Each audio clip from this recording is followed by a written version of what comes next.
ప్రైజ్లాడండి. మనకి ఇల్లు ఉంటుంది, ఇంట్లో ఎన్నో సామాన్లు ఉంటాయి కదా.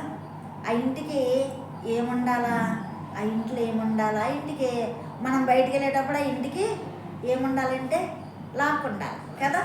ఆ లాకు ఎంత చిన్నదైనా కానీ ఈ ఇంటి మీద ఆ లాక్ చిన్నదే, కానీ ఆ లాక్ ఉండాలి ఇంటికి.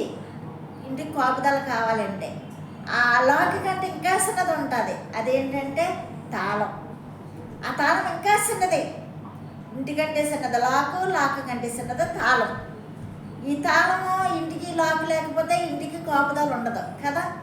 అదే రీతిగా నీ జీవితంలో నా జీవితంలో ఎంత పెద్ద సమస్యలున్నా, ఎంత పెద్ద వ్యాధి ఉన్నా, ఎంత శోధన ఉన్నా, నీ హృదయంలో ప్రార్థన ఉంటేనే ఆ సమస్యని నువ్వు మరి ఎదిరించగలుగుతావు, ఆ సమస్య పైన విజయం పొందగలుగుతావు.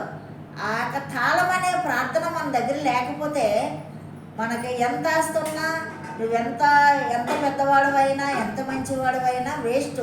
ఆ యొక్క ప్రార్థన అనే తాళం మన దగ్గర ఉండాలండి. ఉన్నప్పుడు ఆ సమస్య నుండి, ఆ యొక్క శోధన నుండి ఆ ప్రార్థన ద్వారా నువ్వు జయించగలుగుతావు. ఆ యొక్క తాళమే ప్రార్థన. అలాంటి జీవితాన్ని మనం కలిగి ఉండాలని దేవుడు కోరుతున్నాడు.